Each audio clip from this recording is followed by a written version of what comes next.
नमो भगवते वासुदेवाय। ओम नमो भगवते वासुदेवाय। ओम नमो भगवते वासुदेवाय। ओम नमो भगवते वासुदेवाय। ओम नमो भगवते वासुदेवाय। ओम नमो भगवते वासुदेवाय। श्रीमद्भागवतम स्कंद 1 अध्याय 4 श्री नारद का प्राकट्य श्लोक क्रमांक 13। तत् सर्वं नः समाचक्ष्व पृष्ठः यत् इह किंचन मन्ये त्वां विषये वाचां स्नातं अन्यत्र छान्दसात् तत्सर्वं न समाचक्ष्व पृष्ठो यदीह किंचन मन्ये त्वां विषये वाचां स्नात्मन्यत्र छान्दसात् तत्सर्वं न समाचक्ष्व पृष्ठो यदीह किंचन मन्ये त्वां विषये वाचां स्नात्मन्यत्र छान्दसात् तत्सर्वं न समाचक्ष्व पृष्ठो यदीह किंचन मन्ये त्वां विषये वाचां स्नात्मन्यत्र छान्दसात्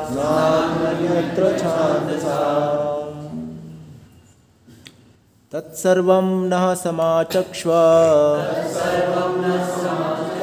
पृष्ठो यदिह किंचन मन्ये त्वां विषये वाचां स्नातं मन्यत्र छान्दसात् तत्सर्वं न समाचक्ष्व भ्रष्टो यदीह किंचन मन्ये त्वां विषये वाचां स्नातमन्यत्र छान्दसात्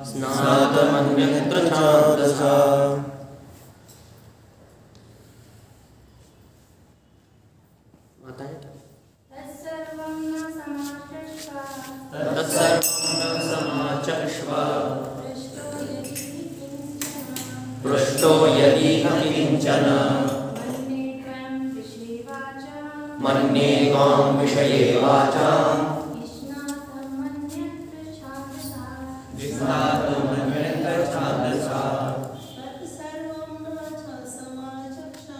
तत्सर्वं न समाचक्ष्व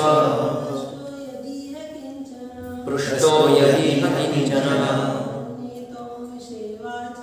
मन्ये त्वां विषये वाचां स्नातमन्यत्र छान्दसात्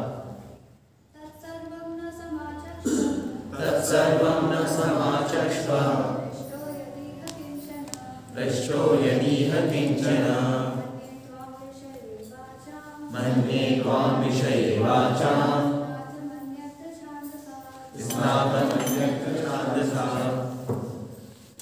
तत् वह सर्वं सारा नः हमसे समाचक्ष्व स्पष्ट कहे पृष्ठः प्रश्न पूछा यत् इह यहाँ पर किंचन वह सब मन्ये हम सोचते हैं त्वां आपको विषये सारे विषयों में वाचां शब्दार्थ स्नातम पूर्ण रूप से ज्ञात अन्यत्र छोड़कर छांदसा वेदों का अंश। अनुवाद एवं तात्पर्य अभय चरणारविंद भक्ति वेदांत स्वामी श्रील प्रभुपाद के द्वारा अनुवाद। हम जानते हैं कि आप वेदों के कतिपय अंश को छोड़कर अन्य समस्त विषयों के अर्थ में पटु हैं, अतएव आप उन सारे प्रश्नों की स्पष्ट व्याख्या कर सकते हैं जिन्हें हमने आपसे अभी पूछा है। तात्पर्य, वेदों तथा पुराणों में वही अंतर है जो ब्राह्मणों एवं परिव्राजकों में होता है। ब्राह्मण वेदों में वर्णित कुछ सकाम यज्ञों को संपन्न करने के लिए होते हैं, लेकिन परिव्राजकाचार्यों या विद्वान उपदेशों का कार्य दिव्य ज्ञान को सबों तक पहुंचाना होता है। अतएव परिव्राजकाचार्य सदा वेद मंत्रों के उच्चारण में पटु नहीं होते, जिनका अभ्यास ब्राह्मण द्वारा लय युक्त उच्चारण में नियमित रूप से किया जाता है, क्योंकि ब्राह्मण वैदिक अनुष्ठानों को संपन्न कराने के लिए होते हैं। लेकिन इससे यह नहीं समझना चाहिए कि ब्राह्मणशील उपदेशों को परिव्राजों की अपेक्षा ब्राह्मण अधिक महत्वपूर्ण है। वे एक साथ एक तथा भिन्न है, क्योंकि विभिन्न मार्गों के होते हुए भी उनका लक्ष्य एक है। वैदिक मंत्रों में एवं पुराणों तथा इतिहास में जो कुछ वर्णित है उनमें भी कोई अंतर नहीं है। श्रील जीव गोस्वामी के अनुसार माध्यधीन श्रुति में उल्लेख हुआ है कि सारे वेद अर्थात साम, अथर्व, ऋग, यजुर, पुराण, इतिहास, उपनिषद आदि परम पुरुष के श्वास से उद्भूत है। अंतर इतना ही है कि सारे वैदिक मंत्र प्रणव ओमकार से प्रारंभ होते हैं और इन मंत्रों का सस्वर पाठ करने के लिए कुछ अभ्यास करना पड़ता है। लेकिन इसका अर्थ यह नहीं है कि श्रीमद् भागवत वैदिक मंत्रों की अपेक्षा कम महत्व का है। इसके विपरीत यह समस्त वेदों का पक्व फल है, जैसा कि पहले कहा जा चुका है। इसके अतिरिक्त परम मुक्त पुरुष श्रील सुखदेव गोस्वामी स्वरूप सिद्ध होते हुए भी भागवत के अध्ययन में लीन रहते हैं। श्रील सुखदेव गोस्वामी उन्हीं के चरण चिन्हों का अनुगमन कर रहे हैं, अतः उनका स्थान रज मात्र भी कम महत्वपूर्ण नहीं है। भले ही वे वैदिक मंत्रों के स्वस्वर पाठ में उतने पटु न हो, जो वास्तविक अनुभूति की अपेक्षा अभ्यास पर अधिक निर्भर करता है। तोता रटंत की अपेक्षा अनुभूति अधिक महत्वपूर्ण है।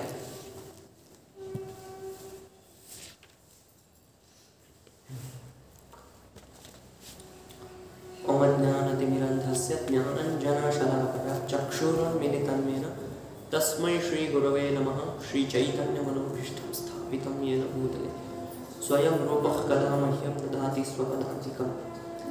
वन्देऽहं श्रीगुरो श्रीयुतः पदकमलं श्रीगुरुन् वैष्णवांश्च श्रीरूपं साग्रजातं सहगण रघुनाथान्वितं तं सजीवं साद्वैतं सावधूतं परिजनसहितं कृष्ण चैतन्यदेवं श्रीराधाकृष्णपादान् सहगण ललिता श्रीविशाखान्वितांश्च। नामश्रेष्ठं मनमपि सच्चिबुद्धिमन्त्रस्वरूपं रूपं तस्यागजपुरीं माधुरीं गोष्ठवतीं राधाकुण्डं गिरिवरम् अहो राधिका माधवाशां प्राप्तो यस्य पतितकृपया श्रीगुरुं तं नतोऽस्मि। नमो ओं विष्णुपादाय कृष्णपृष्ठाय भूतले श्रीमते भक्तिविकास स्वामिनिति नामिने। नमो ओं विष्णुपादाय कृष्णपृष्ठाय भूतले श्रीमते भक्तिवेदांत स्वामिनिति नामिने। नमस्ते सारस्वते देवे गौरवाणी प्रचारिणे निर्विशेष शून्यवादी पाश्चात्य देशधारिणे। जय श्री कृष्ण चैतन्य प्रभु नित्यानंद श्री अद्वैत गदाधर श्रीवासादि गौर भक्त वृंद। हरे कृष्णा कृष्णा कृष्णा हरे हरे, हरे राम राम राम हरे हरे। हरे कृष्ण। तो ये जो आज का श्लोक है ये नैमिषारण्य के जो ऋषि हैं और सूत गोस्वामी उनका ये संवाद चल रहा है। तो नैमिषारण्य के ऋषि ने अलग अलग प्रश्न पूछे सूत गोस्वामी से। तो यहाँ पे ये जो अध्याय का नाम है श्री नारद का प्राकट्य, लेकिन उसके पहले के श्लोकों में सूत गोस्वामी ने राजा परीक्षित उनके कर्मों का वर्णन किया था। और ये सारा वर्णन करने के बाद अभी ऋषि मुनि कह रहे हैं सूत गोस्वामी से कि हमने आपसे जो भी प्रश्न पूछे उस प्रश्न के उत्तर देने के लिए आप सक्षम हैं और सभी विषय को आप जानते हैं। तो यहाँ पे तात्पर्य में श्रील प्रभुपाद वेद और पुराण की बात कर रहे हैं, और दूसरा मुख्य जो बात श्रील प्रभुपाद तात्पर्य में कर रहे हैं वो है ब्राह्मण और परिव्राजकाचार्य परमहंस, उनकी बात कर रहे हैं। तो कितने वेद हैं? 4 वेद हैं। कौन से ऋग, साम, यजुर और अथर्व। पुराण कितने हैं? 18 पुराण। उपनिषद, इतिहास,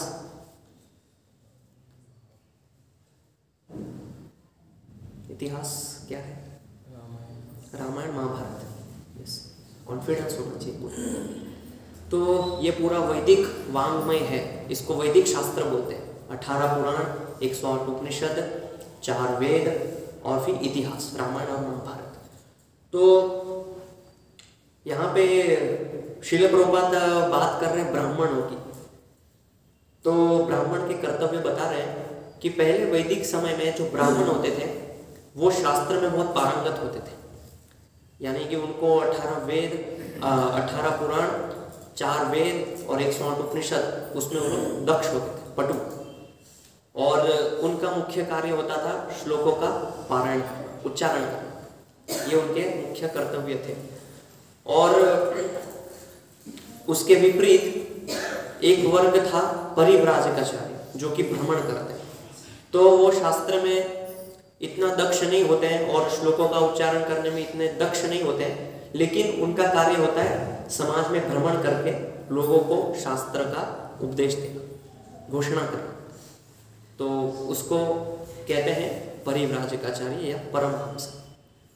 तो जैसे कि ब्राह्मण जो है उनका जो नित्य कर्म होता है, सुबह उठ के यज्ञ करना, श्लोकों का पारायण करना, श्लोकों का उच्चारण करना और संध्या वंदन करना, तीनों टाइम यज्ञ करना, तो ये सारे ब्राह्मण के कर्तव्य वो लोग पालन करते थे और एक ही स्थान पे रहते थे और भगवान की पूजा विधि में लगे रहते थे। लेकिन परिव्राजकाचार्य केवल भ्रमण करते हैं और लोगों को भगवान का उपदेश देते हैं। तो ये जो ब्राह्मण और परिव्राजकाचार्य है, तो इसमें श्रील प्रभुपाद ऐसा तात्पर्य में कह रहे हैं कि दोनों अलग नहीं है, दोनों के कार्य एक ही है। जैसे कि पहली लाइन में श्रील प्रभुपाद ने बोला, वेदों तथा पुराणों में वही अंतर है जो ब्राह्मणों एवं परिव्राजकों में होता है। तो वेद और पुराण अलग नहीं है, अंतर नहीं है दोनों में। उसी प्रकार से ब्राह्मण जो होते हैं, जो कि यजन याजन पठन पाठन दान प्रतिग्रह 6 कर्मों में निपुण होते हैं, और परिव्राजकाचार्य जो है, जो कि समाज में भ्रमण करते हैं और लोगों को भगवत संदेश देते हैं, तो दोनों में अंतर नहीं है। क्यों अंतर नहीं है? क्योंकि दोनों का लक्ष्य एक ही है, भगवान की प्राप्ति, भगवत प्राप्ति, तो इसलिए दोनों में अंतर नहीं है। तो जो ब्राह्मण होते हैं उनको बहुत ही बचपन से ही प्रशिक्षण दिया जाता है, बचपन से गुरुकुल में। तो ब्राह्मण, क्षत्रिय और वैश्य, ये 3 वर्गों के लिए गुरुकुल की प्रणाली थी, जहाँ पे कि बच्चों को छोटी आयु से गुरुकुल में भेजा जाता था।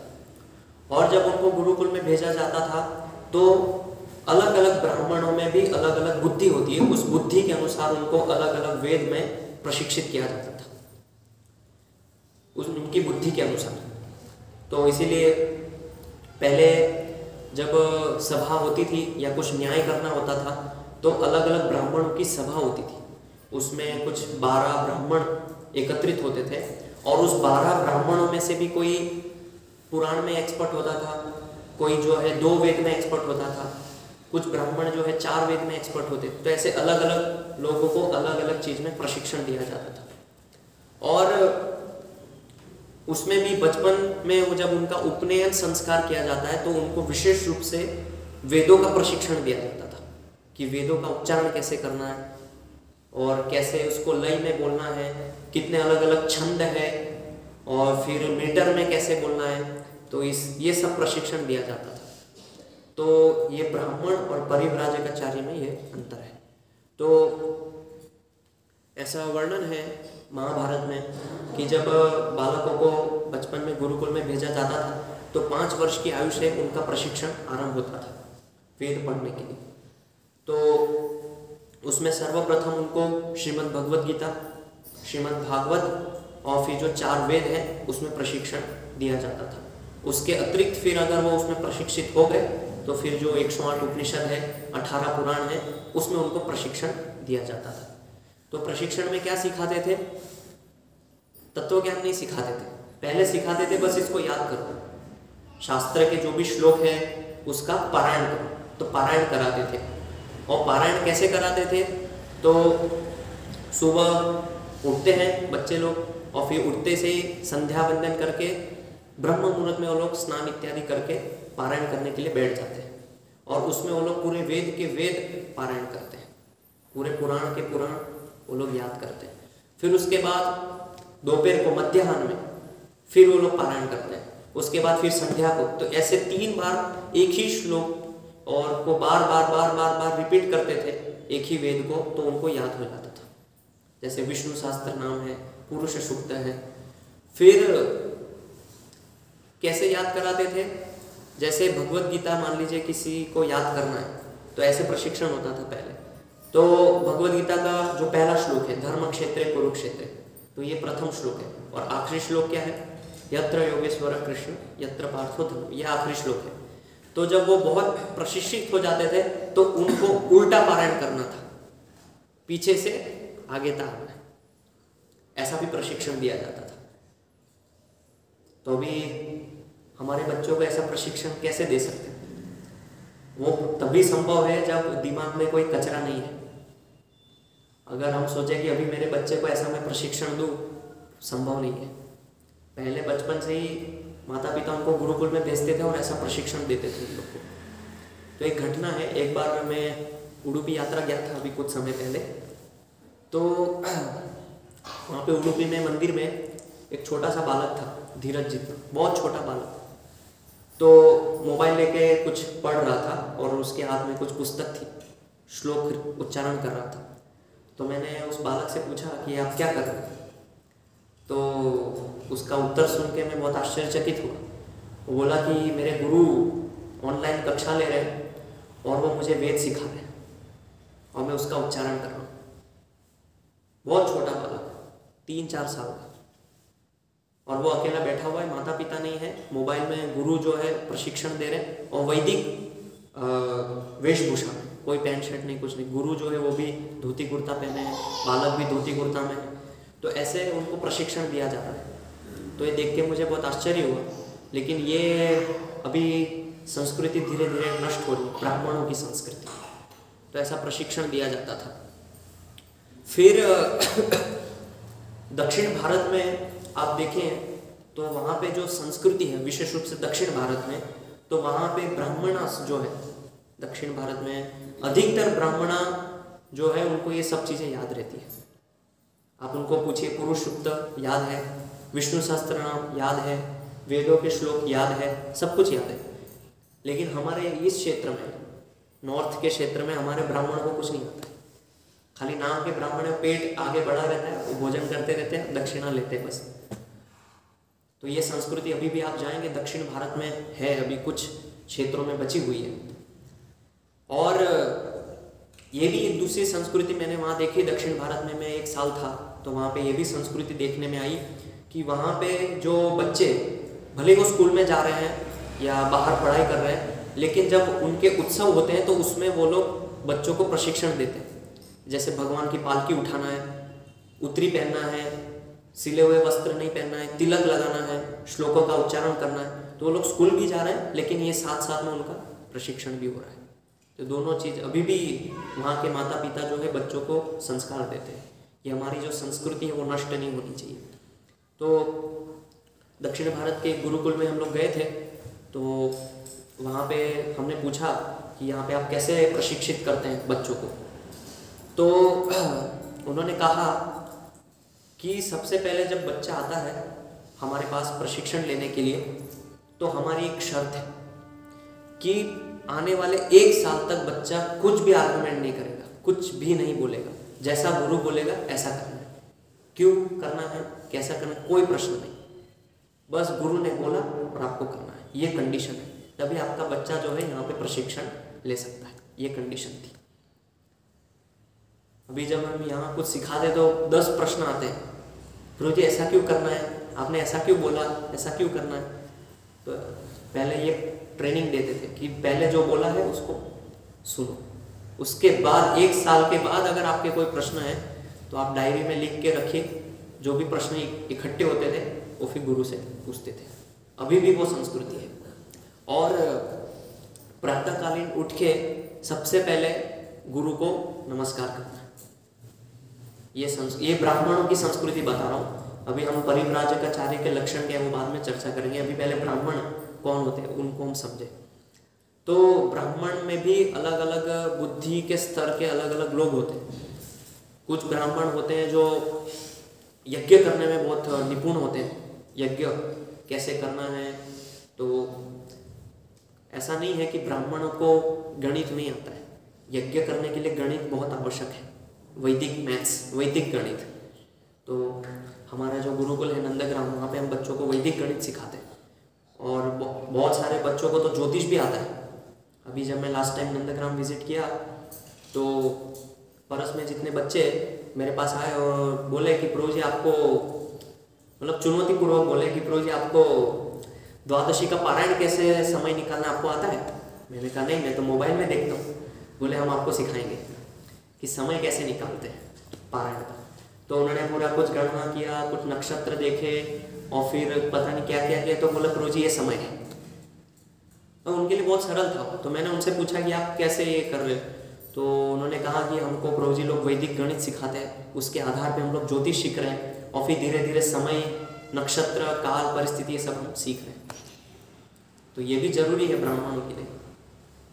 तो कई बार लोग बोलते हैं कि बच्चों को गुरुकुल में भेजेंगे तो क्या होगा, उनका तो कुछ बुद्धि का विकास नहीं होगा, निठल्ले हो जाएंगे बच्चे, उनको कुछ नहीं आएगा। लेकिन कोई बच्चा अगर गुरुकुल में ब्राह्मण का प्रशिक्षण ले रहा है, उसका अर्थ यह है कि वो समाज में सबसे बुद्धिमान वर्ग है। शास्त्र में समाज को गाइडेंस कौन देता है? जो ब्राह्मण है वो गाइडेंस देता है। क्यों? क्योंकि वो समाज का सबसे बुद्धिशाली वर्ग है। तो अगर हम अपने बच्चों को गुरुकुल में भेजते हैं और वहाँ पे प्रशिक्षण लेने के लिए भेजते हैं तो वो समाज के सबसे बुद्धिमान वर्ग है।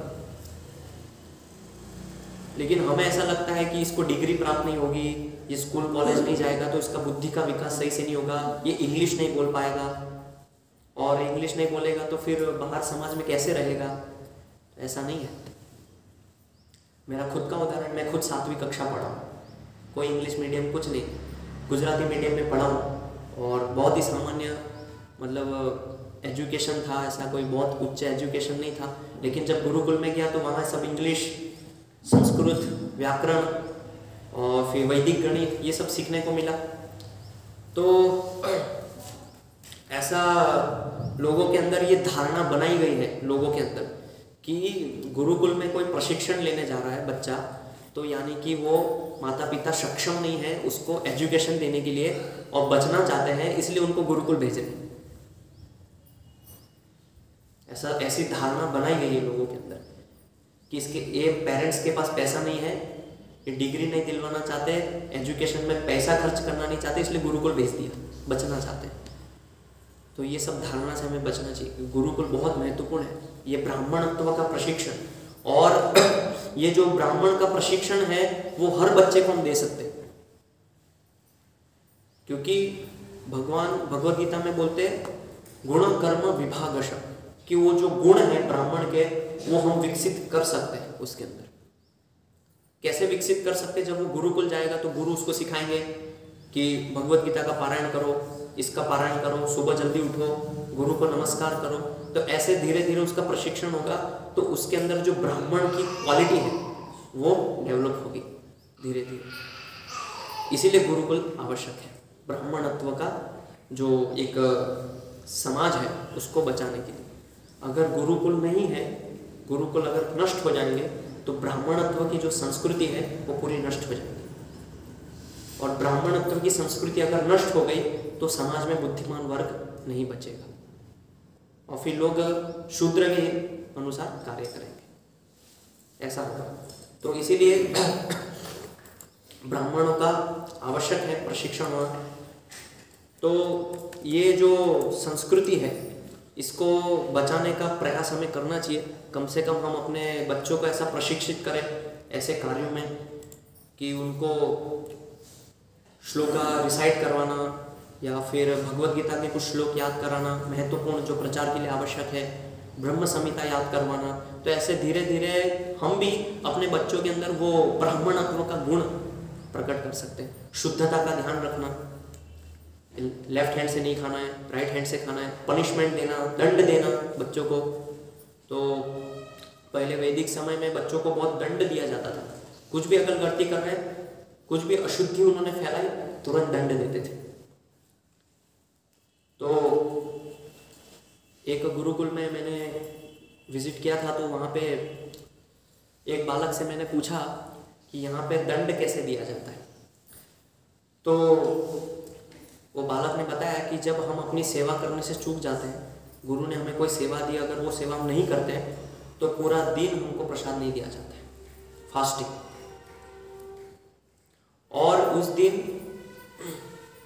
पूरे आश्रम में जितने भी बच्चे हैं उनके लिए कुकिंग करना है और खुद प्रसाद नहीं लेना, ये दंड था। जब मैं गुरुकुल में था तो ऐसा कई बार मिस्टेक त्रुटि होती थी, तो ऐसा दंड दिया जाता था कि आश्रम में जितने भी बच्चे हैं उन सबके कपड़े धोना है। मैंने किया है ये, ऐसा भी दंड दिया जाता था। तो और फिर एक बार मुझे और एक दंड मिला था। मैंने कुछ मिस्टेक त्रुटि करी थी सेवा में, तो फिर मुझे ऐसा दंड दिया गया कि जितने भी भक्त बार बार टॉयलेट बाथरूम जाएंगे, हर बार आपको साफ करना है सुबह से शाम तक। तो यानी पूरा दिन मैं गमछे में ही था उधर टॉयलेट के ऊपर। जो भी भक्त आता है तुरंत जाना है, सफाई करना है, फिर बाहर आना, ऐसा प्रशिक्षण। तो ये क्यों ज़रूरी है? अभी किसी को लग सकता है ये तो कितना निर्दयतापूर्वक बच्चों के ऊपर शोषण कर रहा है। ये ज़रूरी इसीलिए है कि बच्चों को हम इंद्रियों का दमन करना सिखा सकें। टॉलरेंस, जो सहनशीलता है, वो उसके अंदर आएगी। अगर ये दंड नहीं देंगे, प्रशिक्षण नहीं देंगे, तो उसके अंदर सहनशीलता नहीं आएगी। ब्राह्मण अर्थात कौन? ब्राह्मण किसे कहते हैं? ब्राह्मण अर्थात जिसके अंदर क्षमा करने की गुण होता है, वो सहनशील होता है, करुणा होती है उसके अंदर, उसको ब्राह्मण कहते हैं। ब्राह्मण का अर्थ नहीं है कि केवल यज्ञ में निपुण है, श्लोकों का उच्चारण करता है और बहुत ही दक्ष है प्रचार करने में, नहीं। उसके कुछ निजी गुण भी होते हैं, उसको ब्राह्मण कहते हैं। तो ऐसे कुछ संस्कार हम अपने बच्चों के अंदर भी ब्राह्मणत्व के गुण प्रकट कर सकते हैं अगर हम चाहें तो। क्योंकि बचपन की आयु में अगर आप जो प्रशिक्षण देते हैं वो उसके पूरे जीवन भर काम आएंगे।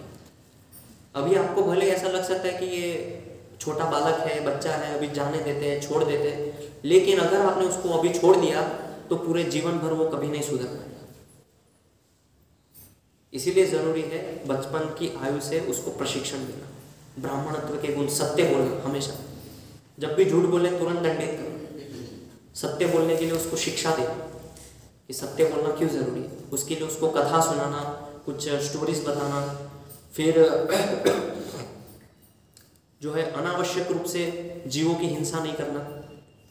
जैसे कई बार होता है खेल खेल में हम किसी कीड़े मकोड़े को मार देते हैं और मज़ा आता है हमें।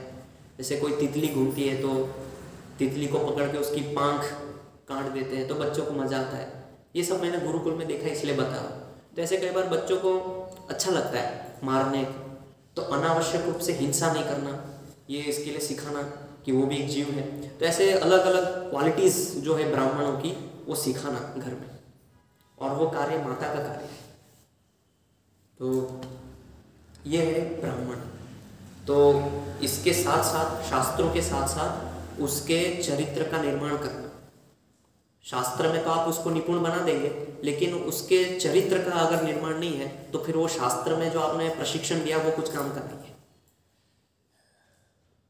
कि उसको आपने पूरे वेद याद करा दिए, पूरी भगवत गीता उसको याद है, और उसको 108 उपनिषद के पूरे श्लोक मंत्र याद है, लेकिन उसका चरित्र सही नहीं है, तो फिर वो याद करके उसने किया क्या? तो सबसे पहले चरित्र का निर्माण। जिस व्यक्ति के अंदर चरित्र है तो वो व्यक्ति जीवन में सफल व्यक्ति। अगर चरित्र नहीं है, भले उसके पास कितना भी ज्ञान हो, कितनी भी विद्या हो, वो कुछ काम के नहीं है। तो घर में सबसे पहले, चाहे कोई वैश्य हो, ब्राह्मण हो, क्षत्रिय हो, सबके घर में पहले बच्चों को प्रशिक्षण देते थे, शिक्षाएं देते थे कि झूठ नहीं बोलना है, सत्यवादन करना है, माता पिता से कैसे बात करना है, बड़ों का कैसे आदर करना है, बड़ों का सम्मान कैसे करना है, ये सब पहले प्रशिक्षण देते थे। उसके बाद ये सब सिखाने के बाद 5 वर्ष के बाद वो लोग गुरुकुल भेजते थे।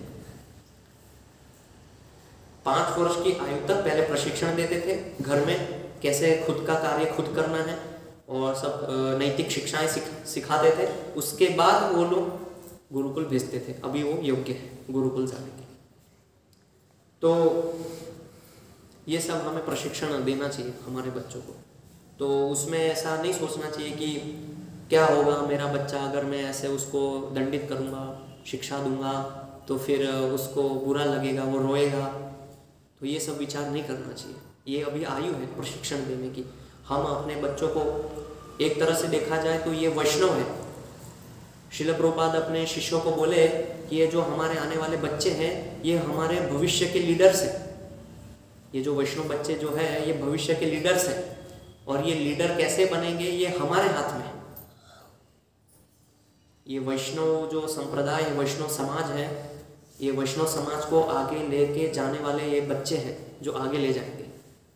अगर हम अभी से उनको प्रशिक्षण नहीं देंगे तो आगे कैसे ले जाएंगे इस जो वैष्णव समाज, ये जो संप्रदाय चैतन्य महाप्रभु ने आरंभ किया उसको आगे कैसे कौन ले जाएगा। तो ये गुरुकुल से आरंभ होता है या फिर घर में हम प्रशिक्षण देते तो भी हम देखते हैं कि जो यहाँ तक कि ब्राह्मण के घर में जो बच्चे होते हैं, जो पुत्र होते हैं, उनको भी कोई संस्कार नहीं है, कोई प्रशिक्षण नहीं है। माता पिता से अभद्र रूप से बात करते हैं, कोई आचरण नहीं है, कैसे बड़ों का अभिवादन करना है, कैसे सम्मान देना है, कोई प्रशिक्षण नहीं है। तो ये सब हमें सीखना चाहिए। श्रीमद् भागवतम के 6ठे स्कंद के एक तात्पर्य में श्रील प्रभुपाद बोलते हैं कि अगर कोई व्यक्ति किसी बड़े और बुजुर्ग या विद्वान व्यक्ति का सम्मान नहीं करता है, आदर नहीं करता है, तो उसका पुण्य, उसका भक्ति तुरंत क्षीण हो जाता है, आयु भी क्षीण हो जाती है। तो हमें यथोचित सम्मान आदर करना सिखाना चाहिए बच्चों को। ये कैसे बात करना है, कैसे आपका आचरण होना चाहिए, सब सिखाना है। तो ये ब्राह्मणत्व के गुण हैं। तो श्रील प्रभुपाद बोलते थे अपने जीवन में कई बार कि जब मैं छोटा था तो मेरे माता पिता मुझे प्रशिक्षण देते थे कैसे सुबह उठ के मंगला आरती करना है, भगवान की आरती करना है, भगवान के लिए उत्सव के आयोजन करना है। तो कहते थे कि मेरे पिताजी मुझे हमेशा भक्ति कार्य में प्रवृत्त रखते थे और मेरी स्वाभाविक ऐसी इच्छा जागृत हुई। तो बच्चों के अंदर बुद्धि नहीं होती है, वो अज्ञानी है। तो हमें बच्चों के अनुसार नहीं ढलना है, बच्चों को हमारे अनुसार ढलना है। हमें उनके अनुसार नहीं ढलना है, वो तो अज्ञानी बच्चे, उनको क्या बुद्धि। तो इसीलिए प्रशिक्षण हमें अपने अनुसार देना है, उनके अनुसार हमें प्रशिक्षित नहीं होना है।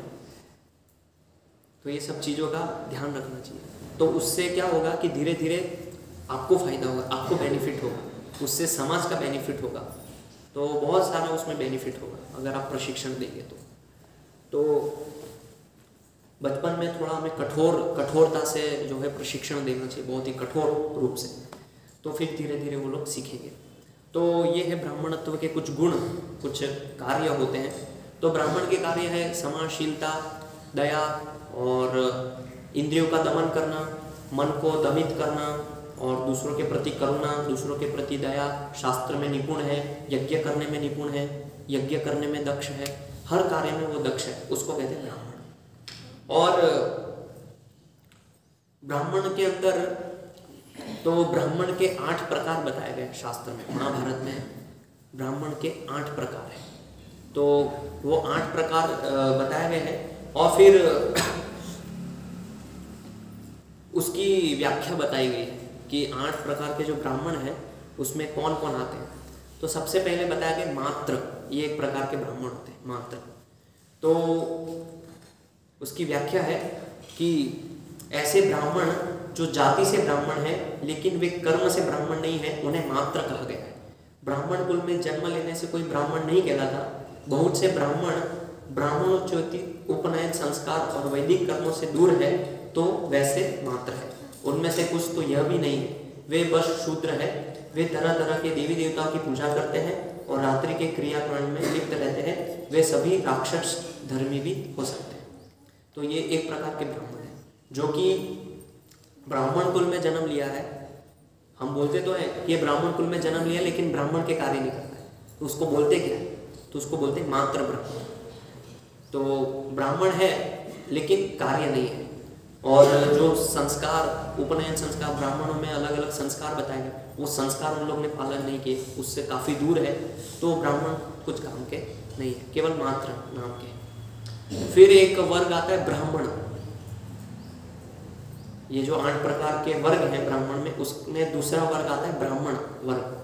तो ब्राह्मण वर्ग होते हैं जो मतलब भगवान को मानते हैं, भगवान को स्वीकार करते हैं, वेदों का पारायण करते हैं और ब्रह्मगामी होते हैं, यानी कि ब्रह्म तक पहुंचने का उनका प्रयास होता है और सरल होते हैं, उनका जीवन बहुत ही सरल होता है। एकांतवादी होते हैं, मतलब एकांत में रहते हैं, अपनी जो भी क्रियाकलाप उसको करते हैं। और सत्यवादी होते हैं, सत्य का वचन करते हैं। और ऐसे जो व्यक्ति जिसके अंदर ये लक्षण पाए जाते हैं उसको कहते हैं ब्राह्मण, यानी कि जो भगवद गीता में भगवान ब्राह्मण के जो लक्षण बता रहे हैं। और जो अलग अलग जो पूजा पाठ विधि जो लोग करते हैं, लोग ब्राह्मण, ये विधि वो सब छोड़ के केवल वेद सम्मत, यानी वेद में जो आचरण बताया गया है उस वेद का आचरण वो लोग स्वीकार करते हैं और उसके अनुसार वो लोग जीते हैं, तो ये ब्राह्मण वर्ग है। अपना आचरण सही रखते हैं और सरल रहते हैं, वेद का पाठ करते हैं, पारायण करते हैं, तो ये एक प्रकार का वर्ग है। फिर तीसरा वर्ग है क्षोत्रिय। ये तीसरा वर्ग है क्षोत्रिय। तो क्षोत्रिय की परिभाषा क्या है? तो स्मृति के अनुसार जो कोई भी मनुष्य वेद की किसी एक शाखा को कल्प और 6 अंगों सहित पढ़कर ब्राह्मणों उचित 6 कर्मों में संलग्न रहता है, वह क्षोत्रिय कहलाता है। तो 6 कर्म, स्मृति के अनुसार 6 कर्म बताए गए, वेद की एक शाखा, तो यानी कि यजन याजन, पठन पाठन और दान प्रतिग्रह, ये 6 कर्मों को जो करता है वेद के अनुसार उसको बोला है क्षोत्रिय। फिर एक चौथा वर्ग आता है जिसको बोलते हैं अनुचान, अनुचानः। तो इसकी व्याख्या ऐसा बताते हैं महाभारत में, कोई भी व्यक्ति वेद और वेदांतों का तत्वज्ञ, पाप रहित, शुद्ध चित्त, श्रेष्ठ क्षोत्रिय विद्यार्थी को पढ़ाने वाला और विद्वान है, वह अनुचान माना गया है। यानी कि जो अनुचान है वो क्षोत्रिय विद्यार्थी को प्रशिक्षित करता है और फिर क्या पाप रहित होता है उसका जीवन, और जो वेद और वेदांग है उसमें वो एक निपुण होता है, बहुत ही दक्ष होता है। तो 4 वेद है और वेदांग क्या है पता है किसी को? वेदांग क्या क्या है?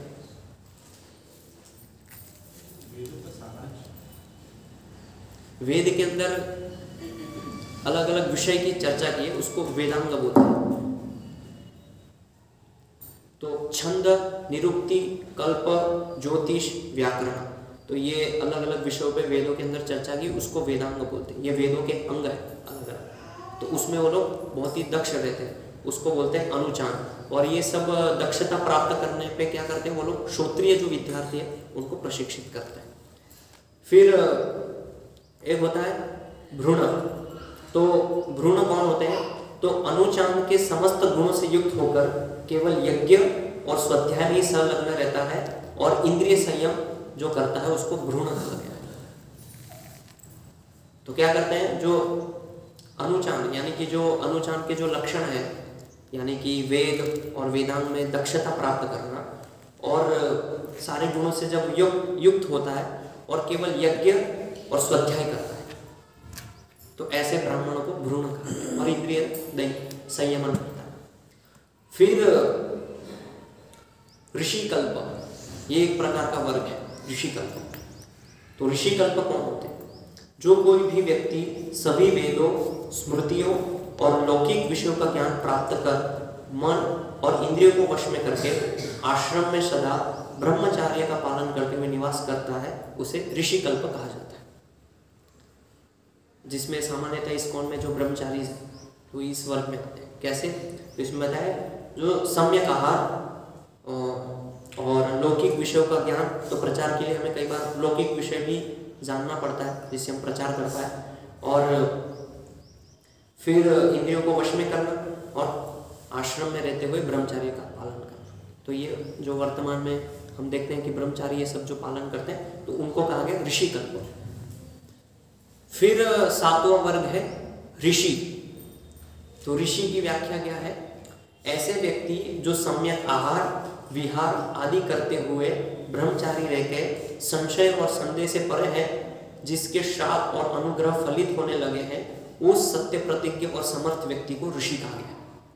जैसे पहले वैदिक समय में ऋषि लोग होते थे तो श्राप देते थे, तो जो भी श्राप देते थे वो फलित हो जाता था। और फिर इसमें बताया कि वो सत्य प्रतिज्ञ होते थे और वो जो भी कार्य करते थे वो संशय और संदेह से हमेशा परे होते थे, उनको संशय नहीं होता था। तो ऐसे लोगों को ऋषि कहा गया। और अपने आहार विहार में वो लोग उचित आचरण करते थे तो उनको ऋषि कहते हैं। फिर 8वां वर्ग है मुनि। मुनि किसे कहते हैं? तो जो व्यक्ति निवृत्त मार्ग में स्थित संपूर्ण तत्व का ज्ञाता, ध्याननिष्ठ, जितेंद्रिय तथा सिद्ध है, ऐसे ब्राह्मण को मुनि कहते हैं। तो क्या लक्षण बताया गया? जो निवृत्त मार्ग में स्थित है। निवृत्त मार्ग अर्थात इस जो भौतिक संसार से व्यक्ति बाहर निकल के भगवान के धाम में जाने के लिए जो व्यक्ति प्रयासरत है और जितने भी वैदिक शास्त्र है उसको उसका ज्ञान है और ध्याननिष्ठ है, अपना जो लक्ष्य है उसमें ध्यान करता है वो मुझे क्या करना है, जितेंद्रिय अपनी इंद्रियों को जिसने जीत लिया है और सिद्ध है, उसको सभी सिद्धि हासिल है, तो ऐसे लोगों को मुनि कहते हैं। तो ये 8 वर्ग है ब्राह्मणों में। फिर महाभारत में और भी आगे वर्णन है, चर्चा की है कि जो एक पाठ करता है उसको क्या कहते हैं। फिर ये जो अलग अलग सरनेम लोग लगाते हैं, भारद्वाज या शुक्ला, त्रिपाठी, तो ये कैसे आया, उसका अपभ्रंश कैसे हुआ, ये भी महाभारत में आगे वर्णन है। तो उस पे ऊपर हम ज़्यादा भी चर्चा नहीं करेंगे, थोड़ा बहुत मैं बता देता हूँ। तो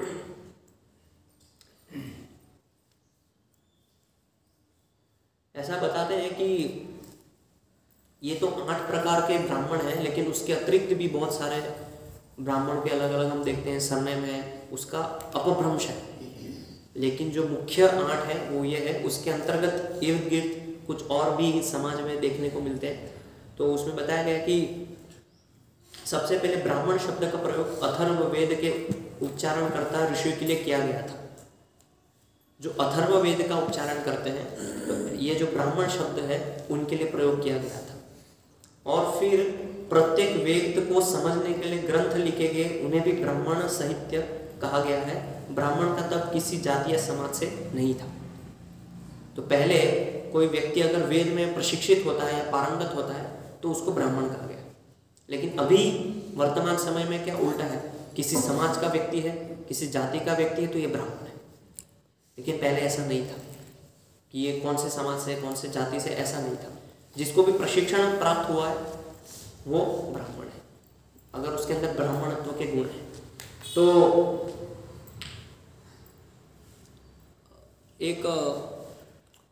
एक जगह मैंने तात्पर्य में श्रील प्रभुपाद के तात्पर्य में पढ़ा था, श्रीमद् भागवतम में। तो उसमें श्रील प्रभुपाद बताते हैं कि जन्म न जायते शूद्र, कि सभी लोग जन्म से शूद्र हैं।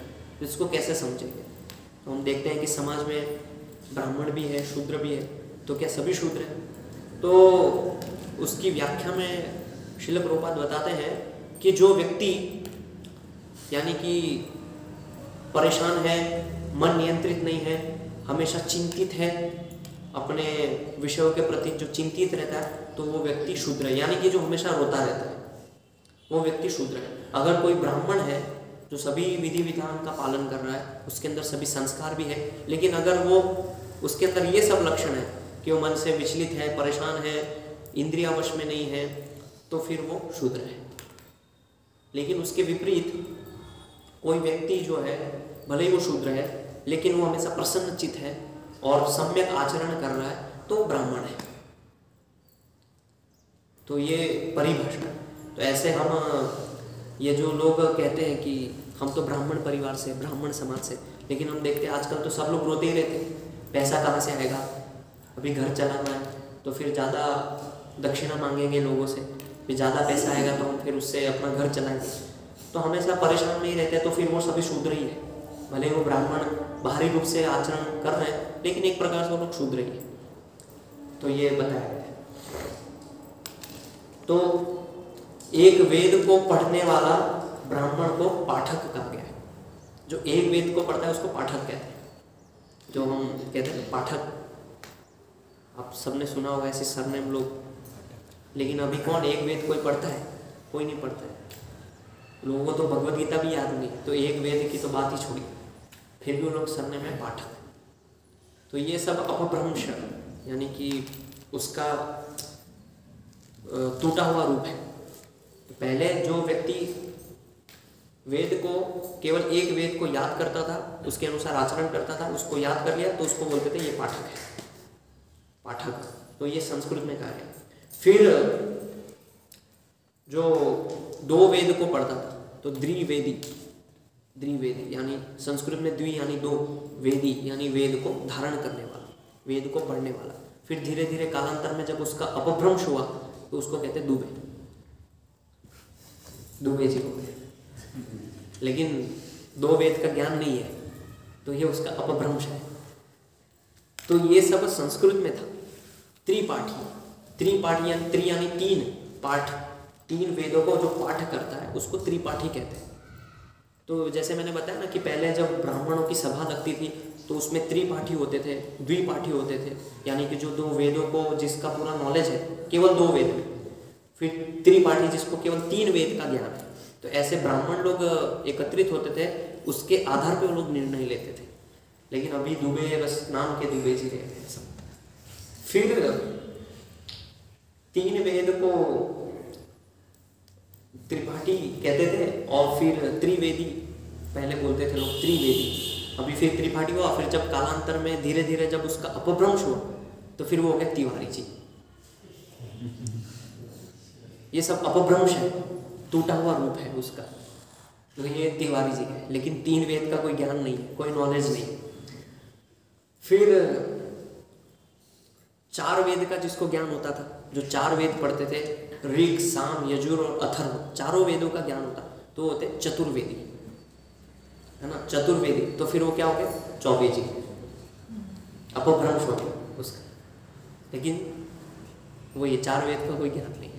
तो ऐसे ये समाज में धीरे धीरे धीरे धीरे धीरे धीरे जब कलयुग बढ़ा बढ़ा तो फिर ये सारा अपभ्रंश हो गया, और जो वास्तविक जो वेदों की शिक्षा, जो वेदों का ज्ञान था वो नहीं रहा और धीरे धीरे नष्ट हो गया। और फिर ये सब दुबे, चौबे, तिवारी और पाठक पता नहीं क्या क्या सब अपभ्रंश होने लग गया। फिर यजुर्वेद में भी दो भाग हैं, एक शुक्ल और एक साम, शुक्ल यजुर्वेद। तो जो शुक्ल यजुर्वेद के भाग को पढ़ता है तो उसको कहते हैं शुक्ल वेदी, और फिर जब धीरे धीरे वो अपभ्रंश हुआ तो उसको कहते हैं शुक्लाचार्य। यजुर्वेद में दो भाग है, अगर आप ध्यान से पढ़ेंगे वैदिक शास्त्र को तो एक शुक्ल और एक श्वेत यजुर्वेद, तो ये दो वेद यजुर्वेद के दो भाग हैं। उसमें से जो शुक्ल यजुर्वेद का पारायण करता है, उसको पाठ करता है, तो उसको शुक्ल यजुर्वेदी कहा गया। और फिर धीरे धीरे जब उसका अपभ्रंश हुआ तो शुक्ला जी हो गए भौतिक समाज। तो ऐसा ये सब हुआ। फिर आगे बताया गया कि चार वेद, पुराण, उपनिषद, चार वेद, 18 पुराण और 108 उपनिषद का जिसको ज्ञान है, यानी उसको पूरा याद है, कंठस्थ है, तो उसको कहा गया था पंडित। पंडित बोलते थे उसको कि पंडित जी, क्योंकि उसको सभी चीज याद थी। 108 उपनिषद, 18 पुराण और प्लस 4 वेद, ये उसको कंठस्थ थे, यानी स्मृति में था, उसकी बुद्धि में, तो उसको पंडित कहते थे। और फिर जब आगे चल के धीरे धीरे जब इसका अपभ्रंश हुआ तो फिर वो क्या हो गया, आगे चल के पांडे, पंड्या, पंड्या जी, पंड्या हमारे गुजरात में है सर ने पंड्या जी बोलते हैं, यहाँ पे पांडे जी बोलते हैं। तो पंडित का वो अपभ्रंश होके क्या होगा, पांडे जी। तो ये सब शास्त्र में है। हमें लगता है कि बस ऐसे ये आ गया, पता नहीं कैसे आया, क्या आया। तो हम देखिए आप कितना सटीक बिल्कुल परिभाषा दी है शास्त्र में कि क्यों उसको द्विवेदी बोला गया, कि उसको त्रिपाठी क्यों बोला गया। तो ये अलग अलग वर्णन है शास्त्र में। तो और फिर उसके बाद जिसको ये ज्ञान तो होता था, 108 उपनिषद, 18 पुराण, 4 वेद, उसके आधार पे उस लोगों को संदेश देता था। और कई बार ब्राह्मण और ब्राह्मणों के बीच में शास्त्रार्थ होता था। तो जो व्यक्ति शास्त्र करने में निपुण होता था तो वो कहलाए शास्त्री। तो ये शास्त्र करने में, अभी ये जो शास्त्री जी हैं उनको बोलिए आप शास्त्रार्थ करके बताइए पूरे वैदिक शास्त्रों के ऊपर। उनको भगवद गीता का एक श्लोक भी याद नहीं होगा और लिखते हैं शास्त्री जी। तो ये उसका वैदिक सा परिभाषा है। फिर उसके अतिरिक्त और भी बहुत सारे, जैसे भार्गव है और भरद्वाज है। तो फिर ये उपनाम दिए गए, ऋषियों के जो नाम थे उसके आधार पे ये उपनाम दिए गए। जैसे इसमें वर्णन है कि भृगुकुल के जो वंशज थे तो उन लोग को फिर भार्गव कहने लगे लोग। तो इसी प्रकार से जो आप ये सरनेम देखते भार्गव, कहीं सुना होगा, तो ये भृगुकुल के जो वंशज है उनको भार्गव कहते हैं। फिर और भी जैसे हम देखते हैं गौतम, भरद्वाज मुनि, अग्निहोत्री, तो ये सारे अलग अलग जो है ब्राह्मणों के नाम थे।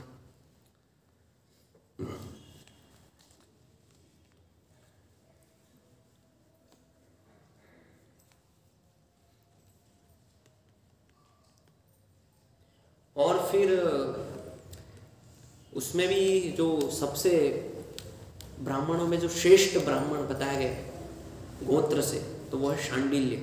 जो शांडिल्य ऋषि से जो वंशज में है वो सबसे श्रेष्ठ ब्राह्मण, जो कि हर चीज़ में, हर एक शास्त्र के हर एक कोने कोने में उनको पूरा ज्ञान था। तो वो सबसे श्रेष्ठ माने जाते थे ऐसे। तो ये कुछ ब्राह्मणों के वर्णन था अलग अलग। तो फिर अभी ये सब प्रशिक्षण नहीं है लोगों को, तो ये सब प्रशिक्षण देने के लिए ही प्रभुपाद ने बोला कि हमें अपने गुरुकुल की स्थापना करनी चाहिए। ये जो जो मैंने अभी वर्णन किया ये अभी नहीं है, तो ये सब फिर से स्थापना करने के लिए, इसीलिए प्रभुपाद बोले कि हमारा एक खुद का समुदाय हो, गुरुकुल हो, जहाँ पे हमारे जो वैष्णव बच्चे हैं उनको हम ये सब चीज़ सिखा सकें, उनको प्रशिक्षित कर सके। इसीलिए हमारे गुरुकुल की आवश्यकता है। ब्राह्मणत्व के गुण, शास्त्रार्थ करना लोगों से, जो नास्तिक लोग हैं, मायावादी लोग हैं, उनको हराना। तो ये सब अगर हम लोग की बुद्धि तो नष्ट हो चुकी है, आदि बुद्धि समाप्त हो गई है, आयु से भी ज़्यादा समय नहीं बचा है, तो कम से कम हमारे जो बच्चे वैष्णव बच्चे हैं उनको हम प्रशिक्षण दे सकते हैं सब चीज़ों में, अलग अलग शास्त्रों में, पुराणों में। तो उससे वो लोग जब दक्ष होंगे तो प्रचार करने में वो लोग बहुत ही एक्सपर्ट होंगे।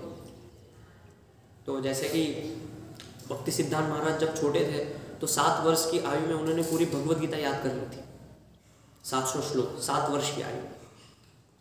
श्रीपाद रामानुजाचार्य, तो रामानुजाचार्य जब 5 वर्ष के थे तो उनको पूरी भगवद गीता याद हो गई, केवल 4 वर्ष की आयु।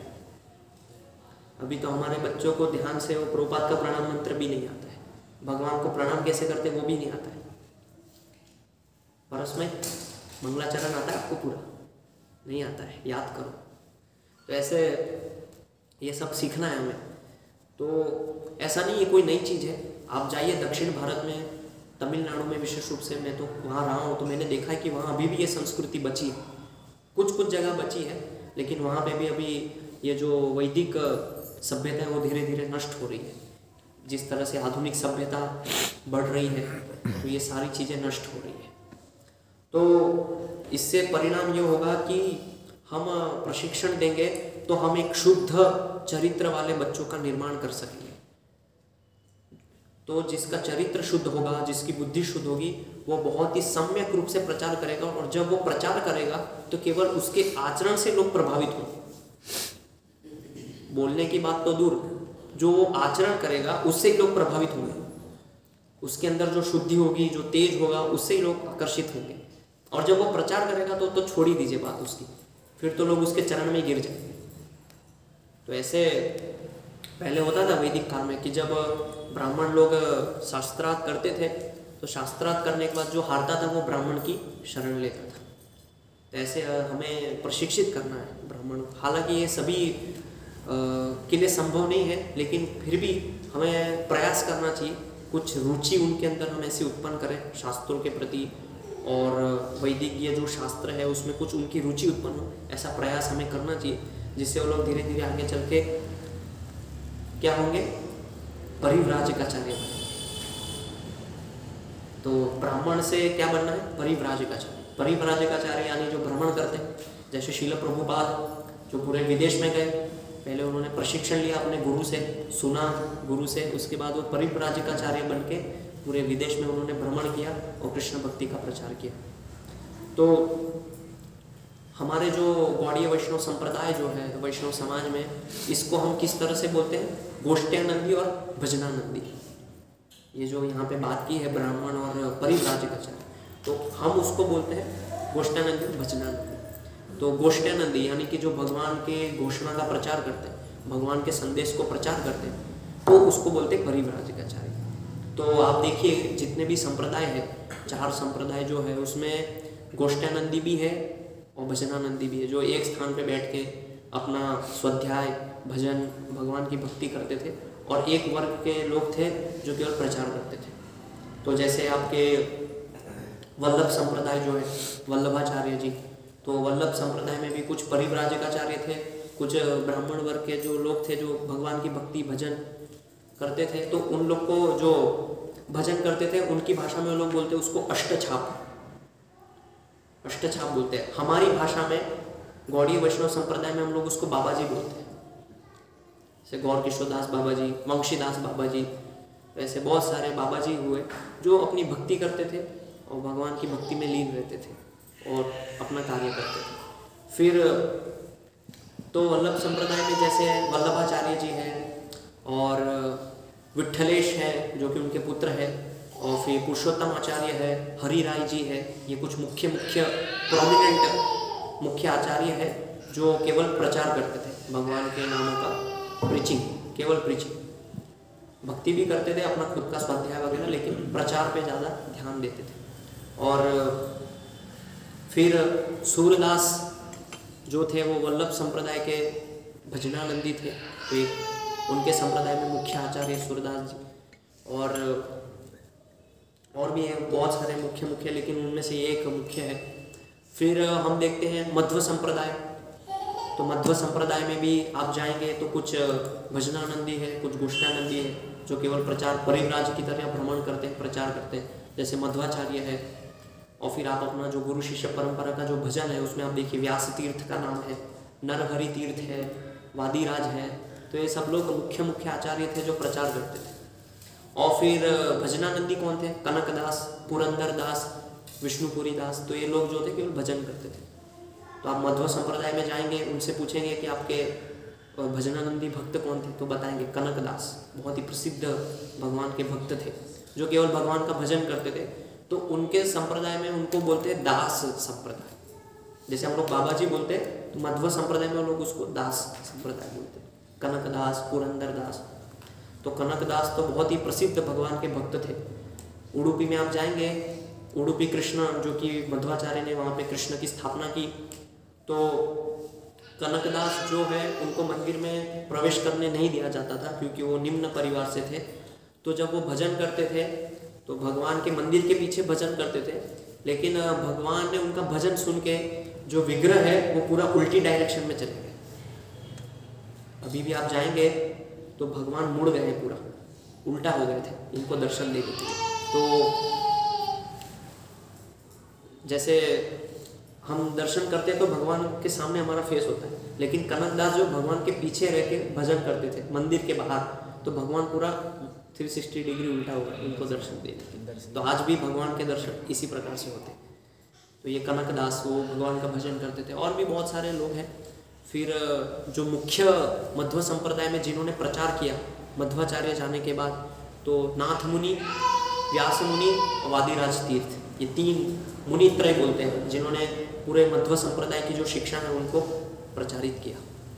फिर उसी प्रकार से हमारा ये जो वैष्णव संप्रदाय है गौर किशोर दास बाबा जी, जगन्नाथ दास बाबा जी और फिर रघुनाथ भट्ट गोस्वामी, रघुनाथ दास, ये सब लोग भजन करते थे।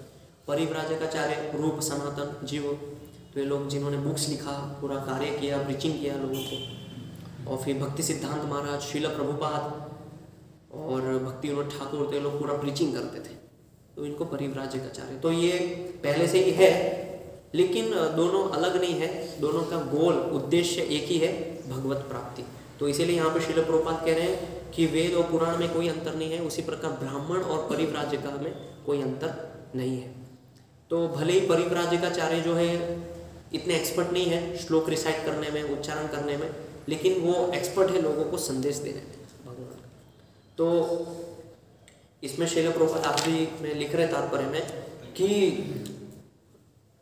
तोता रटंत की अपेक्षा अनुभूति अधिक महत्वपूर्ण है। जो तोते की तरह रटना, उससे ज़्यादा महत्वपूर्ण है आपको अनुभूति कितनी है, शास्त्र की अनुभव कितना है, वो ज़्यादा महत्वपूर्ण है। तो ऐसे बहुत सारे लोग हैं जिनको बहुत कुछ याद है, पूरे श्लोक याद रहते हैं भागवतम के, लेकिन अनुभव कुछ नहीं है शास्त्रों का, शिक्षाओं का कोई अनुभव नहीं है।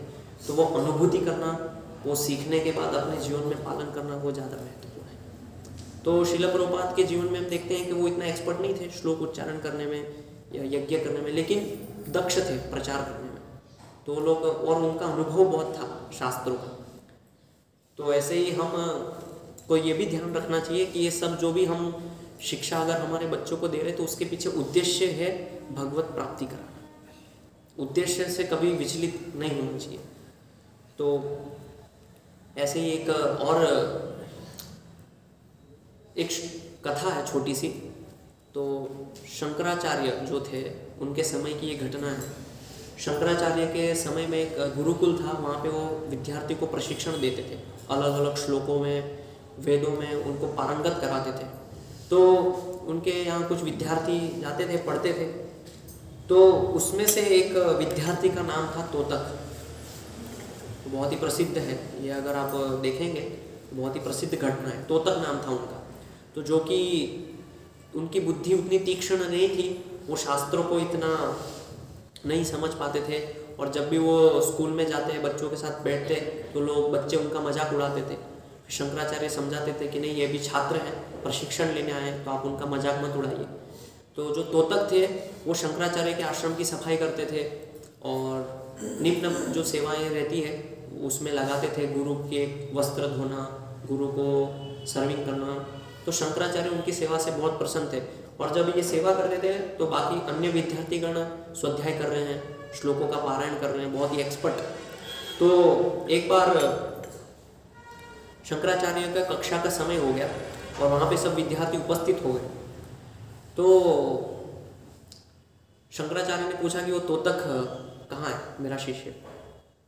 तो सब बच्चे कहने लगे, तोतक तो अभी सफाई कर रहा है आश्रम की, तो वैसे भी उसकी कोई बुद्धि नहीं है, तो आप समय क्यों वेस्ट कर रहे हैं, हम लोग को पढ़ाइए, हम तो यहाँ पे बैठे।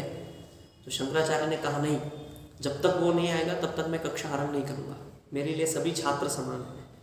तो सभी विद्यार्थीगण सोचते थे कि ये तो ऐसे ही है, कभी वेद पढ़ता नहीं है, पारायण भी नहीं करता है, यज्ञ भी नहीं करता है हमारे साथ, बस सेवा करता रहता है। तो ठीक है, शंकराचार्य ने बोला, इसलिए विद्यार्थीगण गए और उसको बुला के लाए तोतक को। वो बोला कक्षा का समय हो गया।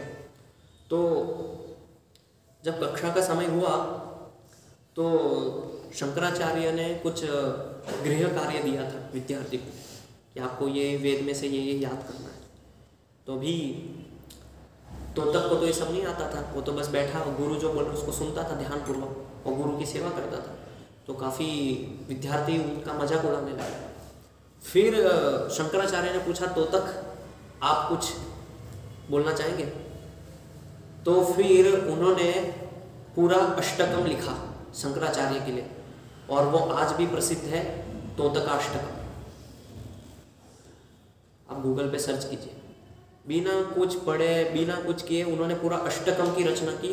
शंकराचार्य वो देख के बहुत प्रभावित हो गए, बहुत प्रसन्न हो गए कि ये बालक जो दिन भर मेरी सेवा करता था, आश्रम की सफाई करता था, अन्य बच्चों की तरह उसकी बुद्धि तीक्ष्ण नहीं थी, लेकिन फिर भी उसने अष्टकम की रचना कैसे कर दी, तोतकाष्टकम। तोतक ने उन्होंने रचना की, इसलिए नाम पड़ा तोतकाष्टकम। तो ऐसे ही हमें भले ही कोई ज्ञान नहीं है, कुछ भी नहीं है, अगर हम गुरु की सेवा कर रहे हैं श्रद्धा से, तो ज्ञान हमारे हृदय में प्रकाशित होता है।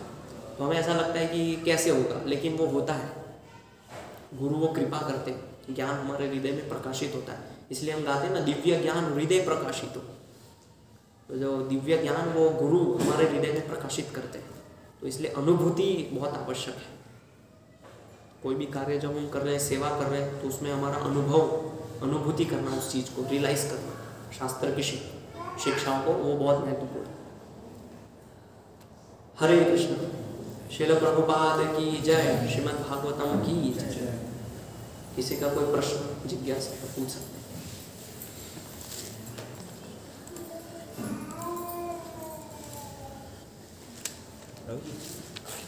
तो जो आप बता रहे थे कि किसी भी बच्चे को मतलब कोई भी स्वभाव उसका हो, और अगर उसको जैसे अगर वो ट्रेनिंग ब्राह्मण की दी जा रही है, तो क्या वो ब्राह्मण के मतलब वो उसमें आ जाए तो ब्राह्मण बन सकता है, भले ही वो स्वभाव कुछ भी हो उसका?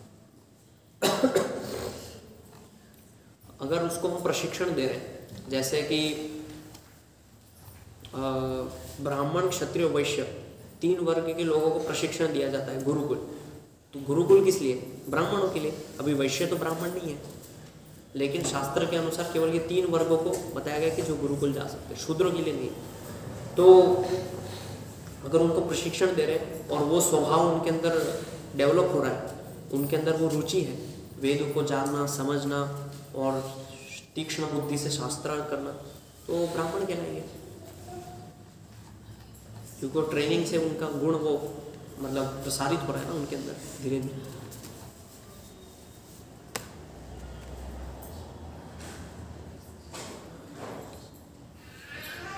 जैसे हमारे जो बच्चे हैं, तो अभी ब्राह्मण के कोई गुण नहीं है, लेकिन अगर हम उनको अभी से प्रशिक्षण देंगे तो ब्राह्मणत्व के गुण उनके अंदर प्रकट होंगे, तो एक प्रकार से ब्राह्मण कहलाएंगे, क्योंकि गुण विकसित हो गए ना उनके अंदर। तो ये हो भी सकते हैं और नहीं भी हो सकते, दोनों। नहीं, प्रशिक्षण देना हमारा कर्तव्य है। अगर वो प्रशिक्षण देने के बाद वो गुण को स्वीकार नहीं कर पा रहा है, तो फिर उनको घर भेज देते थे। तो वैश्य को जैसे प्रशिक्षण दिया और देखा गया कि इनकी रुचि है, तो उनको और आगे फिर प्रशिक्षण देते थे। लेकिन फिर देखा कि बुद्धि इतनी तीक्ष्ण नहीं, तो भेज देते थे पिताजी के पास। तो फिर वैश्य के अनुसार उनको ट्रेनिंग देते थे, कृषि, गौ रक्षा, वाणिज्य। लेकिन ट्रेनिंग सबको होता था, ब्राह्मण, क्षत्रिय, वैश्य 3 लोगों के वर्गों के लिए प्रशिक्षण होता था। तीनों को एक जैसी ट्रेनिंग देती, तो तीनों हाँ, को जिसका जैसा स्वभाव है, स्वभाव के अनुसार बुद्धि के उनको वैसा ही अनुसार अलग अलग प्रशिक्षण। विभाजित कर दिया। जैसे मैंने बताया ना कि जिसकी ज़्यादा बुद्धि है उसको ज़्यादा प्रशिक्षण दे, कम थोड़ी बुद्धि है तो उसको थोड़ा प्रशिक्षण कम दे। बेसिक चीज़ है। सामान्य सदाचार, शिष्टाचार, तो ये सब ब्राह्मणत्व के गुण है। हिंसा नहीं करना, ये सब ब्राह्मणत्व के गुण। क्षमाशीलता, सहनशीलता, ये सबको सिखाया जाता है। अगर ये गुण है मतलब ब्राह्मण है। जरूरी नहीं है कि ब्राह्मण मतलब उसको 4 वेद ही आने चाहिए, उसको यही आना चाहिए तो वो ब्राह्मण है। नहीं, अगर ये गुण विकसित हो रहे तो ब्राह्मण है।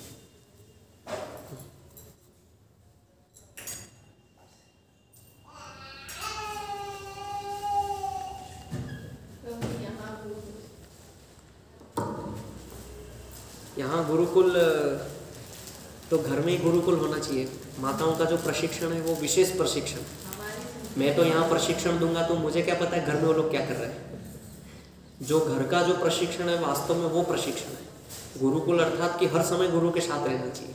ऐसा नहीं कि कुछ समय यहाँ, वो तो स्कूल जैसा हो गया, वो गुरुकुल नहीं है। गुरुकुल अर्थात गुरुकुले वसंतांतो गुरुर्हितम। जो गुरुकुल में जाके गुरु के पास वास करता है गुरु के हित के लिए। नारद मुनि बताते हैं कि वसंतांतो गुरुर्हितम, वास करता है गुरु के हित के लिए, वो गुरुकुल है। इसको हम गुरुकुल नहीं बोल सकते, होम स्कूलिंग, होम स्कूलिंग। लेकिन वास्तव में जो प्रशिक्षण है वो तो घर पे ही होगा। घर पे वो लोग क्या बोल रहे हैं, कैसा आचरण कर रहे हैं, वो तो मैं देखने थोड़ी जाऊंगा सब बच्चे, वो तो माताओं का काम। हाँ, अगर प्रशिक्षण देना चाहते हैं तो फिर गुरुकुल भेजना पड़ेगा उनको।